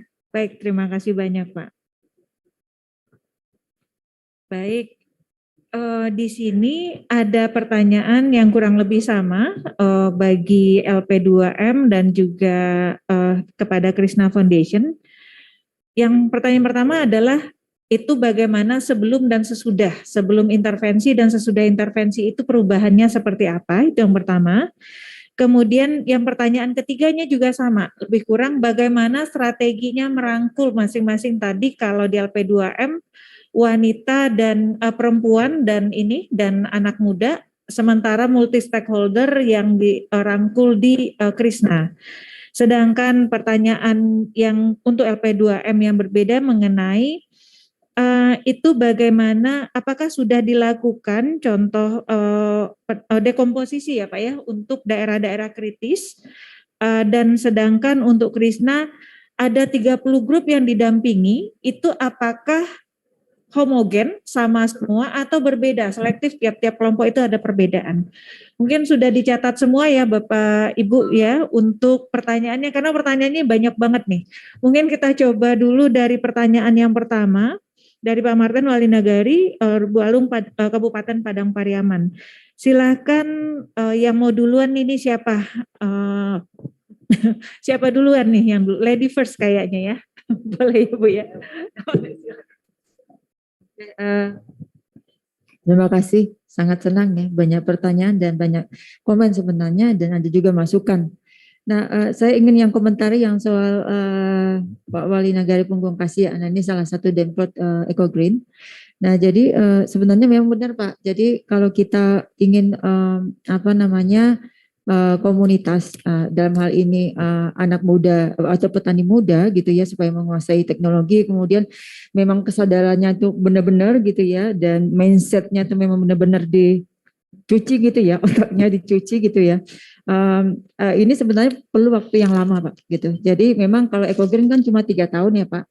Jadi kan sebenarnya EcoGreen ini sebenarnya dia mendudukkan fondasi-fondasi gitu Pak. Jadi untuk keberlanjutan makanya didorong, kami akan mendorong nanti pembuatan dari peraturan-peraturan untuk kebijakan nagari, kemudian itu harus dialokasikan dana untuk itu gitu kan. Kemudian juga pemerintah daerah gitu ya, terusnya Kabupaten Padang Pariaman juga bisa menjamin ini bisa berkelanjutan dan bisa meluas direplikasi ke negara-negara lain. Nah, itu sebenarnya EcoGreen ini, karena kalau 3 tahun itu tidak cukup, karena EPO2M ini kan sudah 26 tahun melakukan pengorganisasian perempuan gitu ya, di akar rumput itu memang tidak dalam waktu yang mudah Pak, membentuk melahirkan kader-kader lokal. Kalau kami menyebutnya community organizer gitu ya, penggerak atau pemimpin perempuan pemimpin itu tidak mudah melahirkannya gitu. Nah, itu kami perlu waktu yang panjang. Sekarang EPO2M bisa berbangga ya, karena sudah banyak perempuan-perempuan pemimpin dari akar rumput yang mulai muncul ke permukaan. Nah, itu kalau kami gitu. Jadi sependapat ya dengan Pak Wali Nagari. Kemudian untuk yang ini satu-satu atau gimana?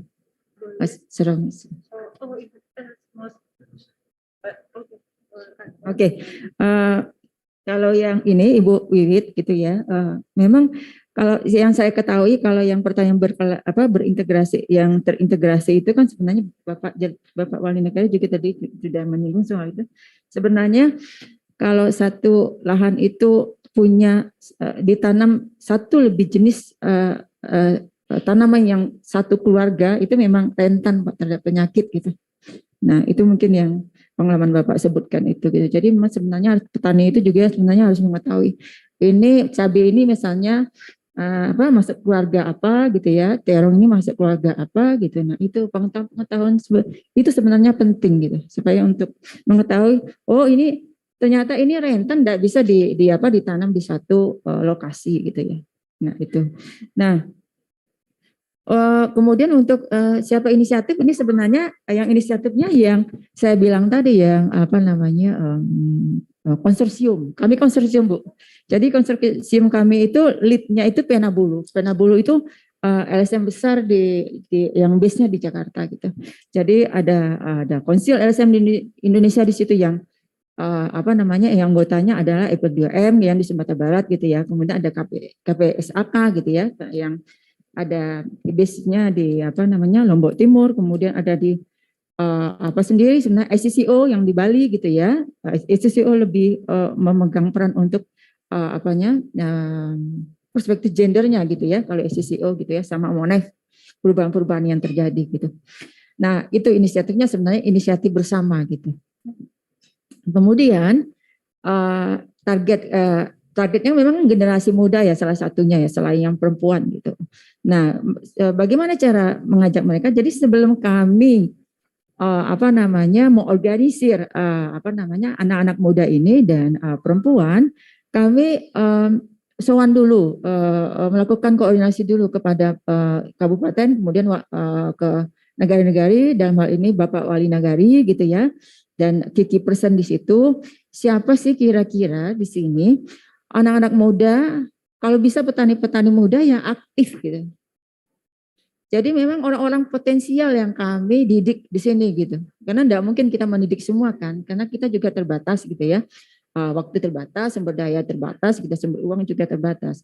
Jadi perlu orang-orang yang punya komitmen dan potensi untuk bisa menggerakkan masyarakat dan kira-kira bisa apa ya mindsetnya tuh bisa menerima sesuatu hal yang baru gitu ya. Nah, itu sebenarnya salah satu apa namanya strategi kami gitu. Nah, kemudian ketika kami melibatkan mereka dalam satu pertemuan pertama waktu itu adalah pembentukan tim pemetaan gitu ya. Nah, itu memang dari dari identifikasi dari rekomendasi dari Bapak Wali Nagari dan key person. Nah, itu kami memang apa ya itu memang mereka dikumpulkan dalam satu kegiatan apa namanya pertemuan gitu ya. Di apa namanya kita pahami bersama program ini seperti apa, kemudian tujuannya apa gitu ya. Dan kemudian mereka didorong untuk punya apa namanya ya, kami meminta komitmen mereka. Bisa enggak mereka ikut sampai selesai ini program gitu. Nah, gitu. Kemudian juga apa namanya kami juga melakukan peningkatan kapasitas ya terkait dengan ekonomi, bahwa sebenarnya ekonomi hijau itu di sektor pertanian berkelanjutan itu sebenarnya menjanjikan gitu. Nah, itu juga sebenarnya didorong pengetahuan-pengetahuan itu juga diberikan oleh dinas-dinas terkait di tingkat kabupaten gitu. Kalau mereka diundang di pertemuan kami misalnya gitu ya, nah itu dipaparkan gitu ya oleh dinas-dinas terkait gitu.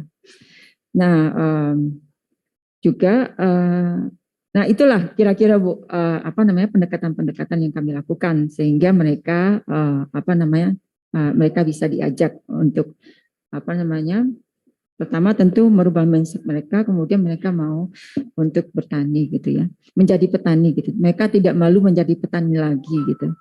Nah, tapi kita kan ini belum tidak tahu ya apakah ini konsisten, apa ini berlanjut atau konsisten atau tidak. Kita kan harus itu tantangannya menjaga apa namanya motivasi gitu kan, kemudian meningkatkan apa ya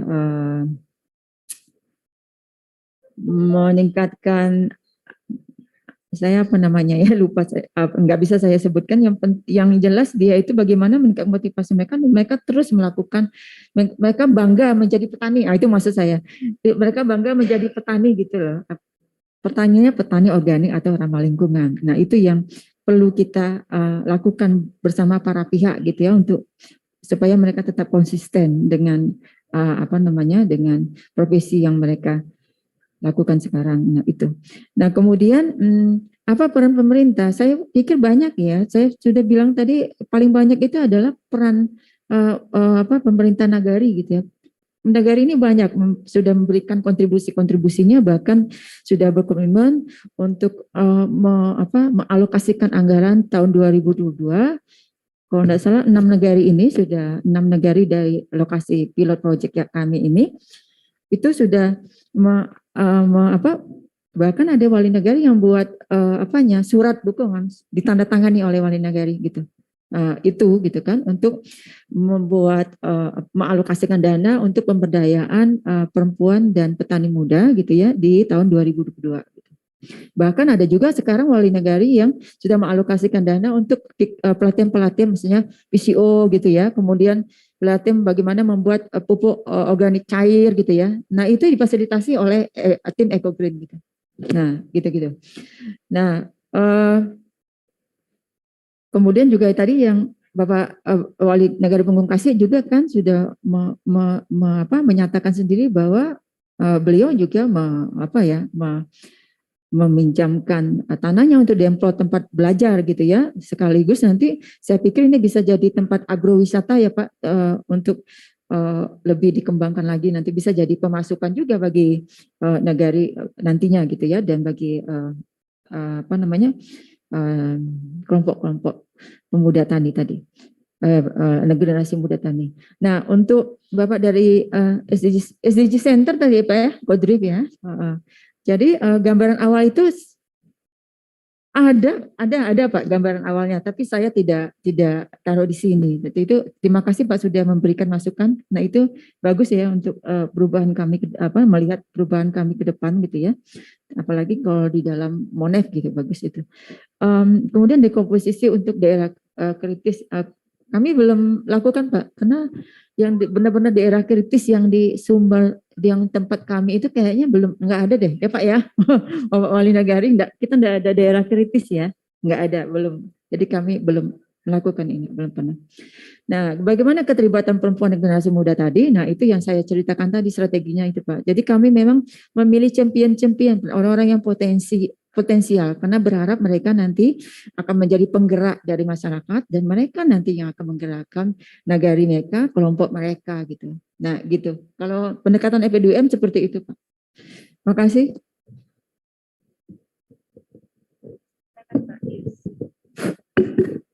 Baik, terima kasih Bapak Roy Martin, Wali Nagari, untuk pertanyaannya. Ya, tidak salah tuh. Ya, benar Pak, bahwa tiap daerah memang berbeda. Ini yang saya sampaikan di Timur Tengah Selatan, kita memang tujuan utama kami cabai, karena kita berbatasan dengan Timor Leste dan cabai bisa masuk ke Timor Leste itu mereka cukup beli dengan cukup besar, jumlah banyak, tetapi untuk langsung mengerahkan petani ke cabai dalam 3 bulan menunggukan cabai 115 sampai dengan 125 hari baru panen. Itu mulai dari ini. Sedangkan persemaian cabai saja 0 sampai dengan 31 hari pindah tanam.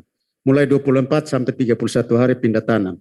Nah, dari menunggu 0 sampai dengan 30 hari pindah tanam, ini waktu terbuang. Nah, untuk mengisi kekosongan ini, bedeng yang sudah siap itu kami isi dulu dengan batang hijau, sawi. Yang mana 24 hari sudah bisa panen. Begitu selesai panen, anakan cabai masuk. Anakan cabai masuk karena di sana kami kekurangan air, Pak. Kalau di sini limpah. Kalau di sana air kita sangat menghitung satu hari hanya bisa pakai 1 liter untuk 1 meter persegi atau 1,5 karena memang kita cukup irit air. Nah, untuk bisa tanah 1 meter kali 1 meter bisa menghasilkan 2 tanaman, kita melakukan pemupukan secara berimbang. Minta maaf kami tidak bicara pupuk organik karena mitra-mitra kita seperti dari pemerintah maupun ini itu memfasilitasi untuk pupuk non organik dan lain, sehingga kami mengambil jalan tengah. Kegiatan kita adalah pemupukan berimbang. Nah, untuk pemanfaatan air itu Pak, kita dalam 1 bedeng di situ ada tanaman cabai yang masuk dengan jarak 50 kali 60 misalnya.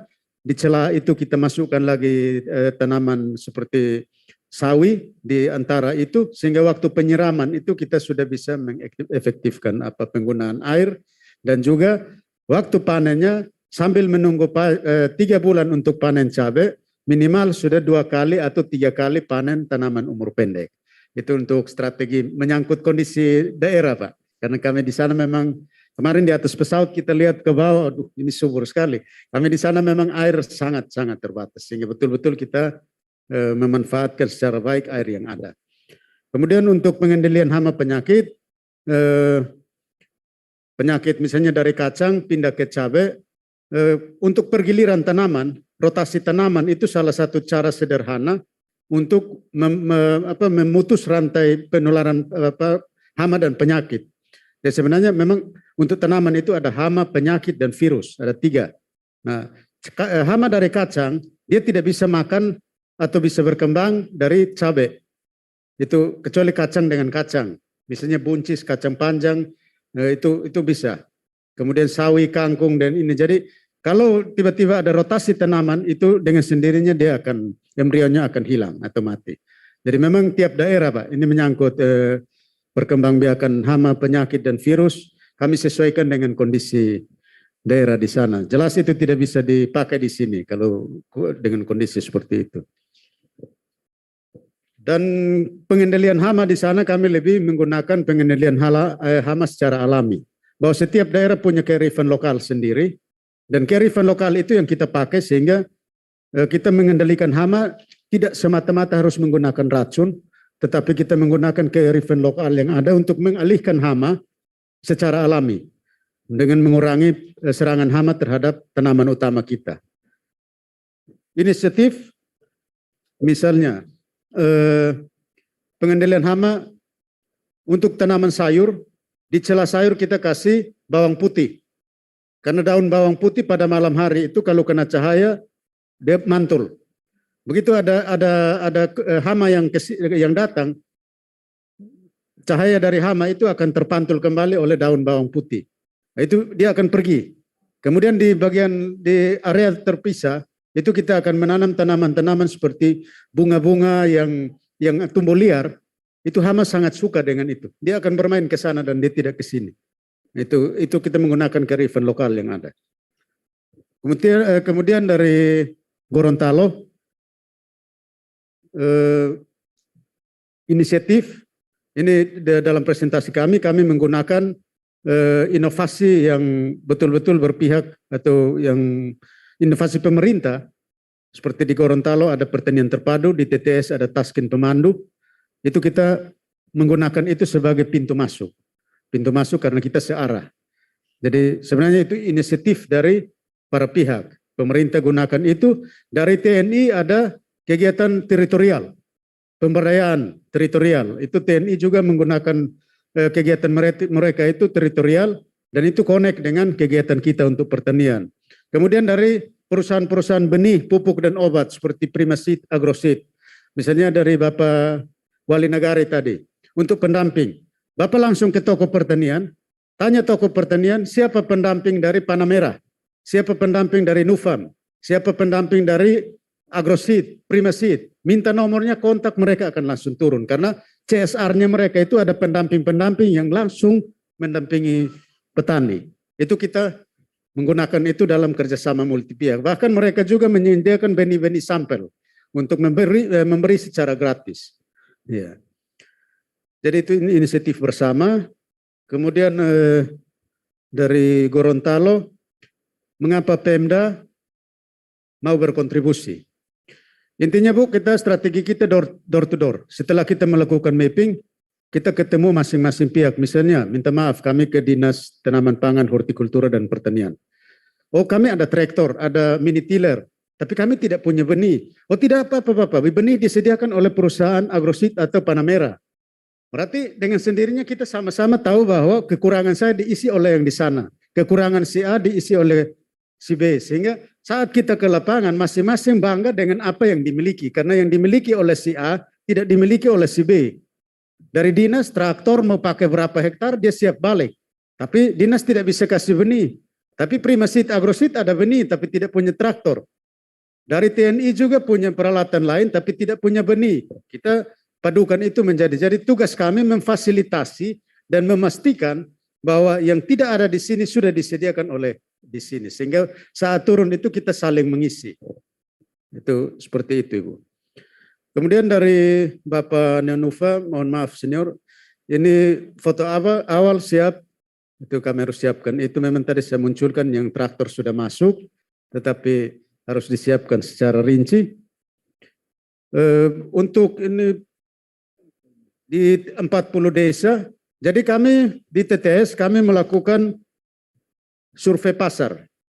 Contoh di pasar impres kami tahu bahwa dalam berapa sayur yang beredar di pasar impres. Sebagai fasilitator kita harus tahu dari 74 varietas sayuran yang ada di Indonesia, yang ada di pasar impres kabupaten kami itu hanya ada 16 dari 72. Nah ini 16, ini kemudian kita lihat lagi, dari 16 sayuran yang beredar, dari Januari sampai dengan Desember, Januari apa yang limpah di pasar dan apa yang tidak ada. Februari, Maret, April sampai Desember. Kemudian kita membuat kalender tanam. Contoh kami di sana kalau Januari, Februari itu cabai rawit dari Malaysia. Bahkan cabai rawit misalnya dari Bali atau dari Bima. Nah itu karena memang musim hujan dan serangan hama penyakit cukup tinggi dan petani takut bermain di situ sehingga cabai dari luar masuk. Di situ kita petakan, kemudian kita mengarahkan pola tanam itu, kita menanam karena kita menghitung bahwa cabai 115 hari panen di luar dari persemaian. Kita mengarahkan petani kapan harus tanam. Sehingga pada bulan seperti itu kita memblokir pasar dari luar. Dan kita melakukan pemetaan. Kelompok A, B, C menanam sayuran. Kelompok C, D, E menanam ini. Jadi harus menanam sesuai dengan pasar, kalender pasar. Jadi strategi yang kami pakai, kami tidak menanam ikut selera petani atau selera program, tetapi kami menanam ikut selera pasar. Kapan harus masuk, sayuran yang mana, mau tidak mau harus sediakan. Kalau tidak ya makan sendiri. Orang tidak beli. Ya. Kemudian pendekatan untuk mengumpulkan para pihak. Ya itu yang tadi kami sampaikan, kami lakukan door to door. Karena kalau kita kumpul seperti ini, kemudian kita presentasi dan langsung todong bahwa ini, siapkan ini, ego sektor tinggi, Bu. Lebih sopannya kita door to door, sehingga kemudian kita memastikan dan kita menyampaikan secara santun bahwa sudah disediakan oleh pihak ini dan ini disediakan oleh pihak ini, sehingga saat kita ke lapangan masing-masing turun dengan kekuatan yang ada. Dan itu yang dapat saya sampaikan, kurang lebihnya mohon maaf. Terima kasih. Baik, terima kasih banyak Pak Yuskrisna, Ibu Ramadhaniati, terima kasih banyak atas jawabannya. Saya sudah diingatkan oleh panitia karena kita harus balik ke atas. Namun di sini tadi sudah sangat jelas sekali ya paparannya dan jawabannya. Ada dua hal yang akan saya simpulkan di sini dari jawaban Pak Krisna dan juga dari Bu Ramadhaniati, yaitu yang pertama, kenali potensi. Itu yang saya pahami adalah mengenali potensi dari daerah yang dituju. Itu potensinya bukan hanya potensi daerah itu bukan hanya daerahnya saja tetapi orangnya juga. Karena tadi banyak sekali disampaikan bahwa menggunakan kearifan lokal di sini. Jadi itu juga adalah hal yang dioptimalkan di sini. Dan yang kedua adalah membangun kolaborasi, dan saat membangun kolaborasi tahu pasti apa yang akan dikomunikasikan. Dan buatlah komunikasi itu jelas dan runut, jangan mengasih PR lagi kepada orang yang mau diajak berkolaborasi. Jadi dengan dua cara itu, potensi dan kemudian komunikasi yang tepat itu akan memberikan hasil yang optimal. Terima kasih banyak kepada Bu Ramadhaniati dan juga kepada Pak Yuskrisna, Bapak Ibu semua di sini. Terima kasih atas paparannya, kita belajar banyak pada hari ini. Sampai ketemu lagi dan mudah-mudahan bermanfaat bagi kita semua. Assalamualaikum warahmatullahi wabarakatuh.